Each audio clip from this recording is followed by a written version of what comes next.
Since the onset of COVID, the world has changed, but not necessarily for the better. Everything feels dull, colorless, and in many ways, we've become the same. Somewhere along the way, we've all lost a bit of our spark. And if you're being honest with yourself, you probably feel it too. Each new year comes and we say, this year will be my year. But let's face it, it hasn't been. It wasn't 2023, it wasn't 2024, and it won't be 2025 either, unless you make it happen. Let me be clear, I'm not here to motivate you. Motivation is a temporary high, and I'm not in the business of selling you candy. What I'm offering is tools, perspective, and the hard push you need to truly make this your year. I'm not going to make excuses for you. Maybe you've tried, but if you're honest with yourself, your efforts have been half-hearted. You may have started a fitness routine, but quit when life got busy. Or you set vague goals like, I want to be better, but better at what? Breathing? You've been doing that since birth. Trying isn't enough. If you're only giving half effort, you're not failing because life is unfair, though it can be. You're failing because you're waiting for life to magically align around your sibs. But that's not how it works. You have to align yourself with your goals, and that starts with one key element, your time.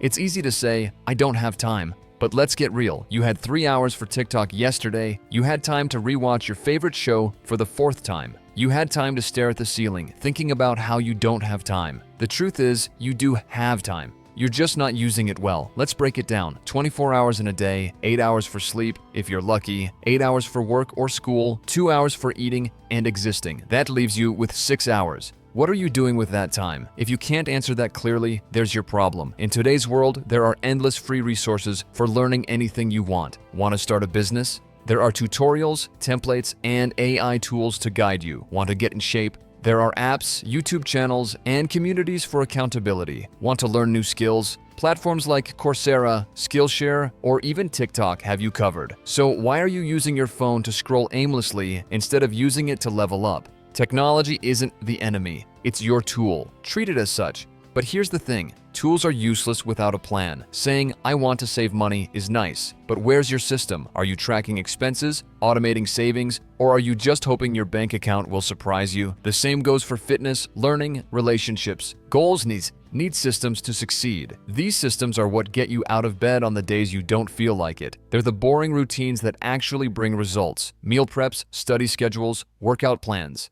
They're what separate those who achieve from those who just talk about achieving. And while we're at it, let's talk about the grind. Success isn't built on excitement. It's built on repetition. Waking up early to work out when you'd rather sleep, saying no to plans so you can study, putting in the work when no one's cheering you on. The grind isn't supposed to feel fun, it's supposed to feel necessary. The sooner you stop expecting every step to be fun, the sooner you'll see results. But even then, the grind doesn't have to be the same as it used to be. We live in an era of boundless opportunities. There's no excuse for ignorance or stagnation. Want to make money? There are opportunities everywhere. Want to learn a skill? Free tutorials are at your fingertips. But you need to grab them, not just scroll through success stories. Watching success content isn't the same as taking action. You might be listening to me right now, but are you doing the work? Stop being a passive consumer of inspiration and start being an active participant in your life. Now, there's one more thing that holds people back: balance. You've been sold this idea that you can balance everything: work, life, growth, rest.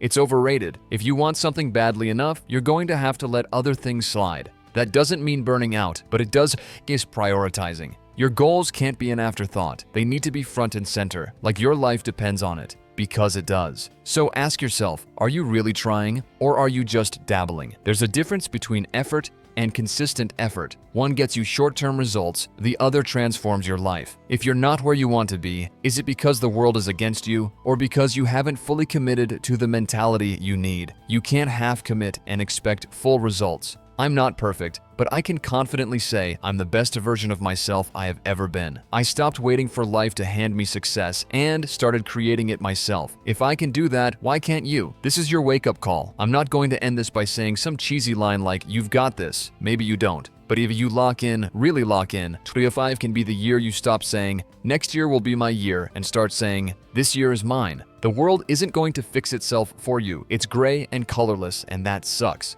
But you're smart, strong, adaptable, and most importantly, you're capable. You can fix yourself. And maybe that will bring a little color back into everything else. So, are you in? Or are we having the same conversation next year? The choice is yours. Thanks for watching a video. I hope you enjoyed watching this video. Please give us a like, share with your friends, and hit the subscribe for more videos.